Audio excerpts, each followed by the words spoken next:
La Chambre de métier et de l'artisanat de La Réunion vous présente le BIM.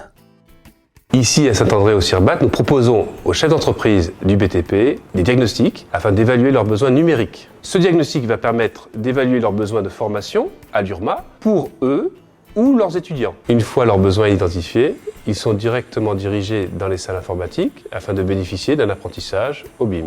Le BIM, c'est Building Information Modeling. C'est modéliser une ou plusieurs parties d'une maison ou d'un bâtiment et surtout en mettant de l'information dans ce que vous modélisez pour que cette modélisation puisse servir à tous les corps d'état du bâtiment. Nous disposons de plusieurs salles informatiques qui permettent à toute personne d'avoir une formation de qualité à l'apprentissage au BIM. Donc les formations en BIM qui sont dispensées aujourd'hui permettent aux jeunes de se former à la pratique du BIM à tous les niveaux. Donc c'est des compétences complémentaires à la compétence métier. Et l'intérêt de ces formations, c'est pour nos jeunes de demain de savoir manipuler des maquettes numériques, de pouvoir travailler en collaboratif sur des chantiers, sur des bureaux d'études avec tous les acteurs du BTP. C'est de la 2D d'abord, c'est de la 3D aussi.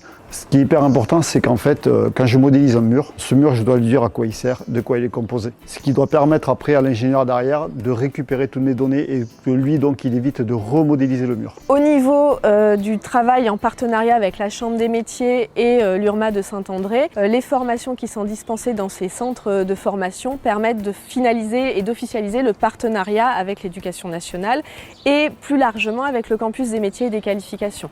On s'inscrit vraiment dans une montée en compétences sur le territoire des acteurs du BTP et la formation en BIM fait vraiment partie de ces objectifs. Ma charge, c'est d'apprendre tout cela à toutes les composantes des métiers du bâtiment et surtout dédiaboliser le mot de BIM. Le BIM est accessible à tout le monde. Aujourd'hui, le BIM n'est pas réservé à un cercle d'initiés. Il faut savoir que les entreprises, que ce soit des artisans, des entreprises de construction plus importantes ou des maîtres d'ouvrage et des maîtres d'œuvre ont besoin d'être formés au BIM et les jeunes auront cette compétence demain dans les entreprises. Le BIM est un passage obligatoire. Il faut savoir qu'à partir de 2022-2025, tous les permis de construire seront BIM. Tout le monde n'a pas les mêmes besoins dans le BIM. Un artisan va juste avoir besoin d'une petite formation de 3-4 heures pour récupérer une maquette numérique et ensuite donc aller chercher les données, surface, longueur, volume sur la maquette numérique, qu'un ingénieur va avoir besoin d'une formation beaucoup plus pointue. C'est pour ça que nous développons un lien rapproché avec le monde professionnel et l'éducation pour avoir une montée en compétences conjointe de tous ces acteurs. Il faut savoir que ça fait 4-5 ans que nous avons lancé les formations BIM. Il y a déjà du BIM, des baccalauréats professionnels qui sont 100% BIM. Je pense que les jeunes sont en avance par rapport à ce qui se fait dans la pratique professionnelle.